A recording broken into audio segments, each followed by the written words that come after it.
Ano ang ginawa mo sa taong ito? Parang nakalimutan ko na ang tanghalian.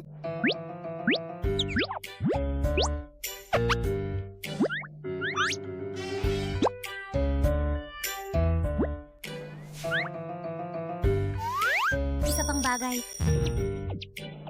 Well, let me think for a moment. Siguro, kaya ang aking hiling ay kahit isang rhinoceros beetle.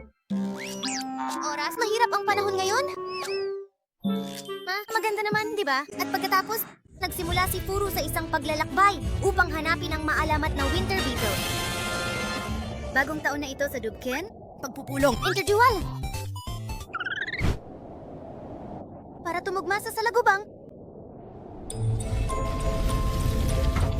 Tumutugtog ako ng violin. Isang napakagandang instrumento na nagbibigay ng kakaibang tunog. Anong sayaw ito? Sa palagay mo, patuloy akong sasayaw hanggang sa makapagparehistro ako. Pero gusto kong lumaban ka. Ngayon lang iyon.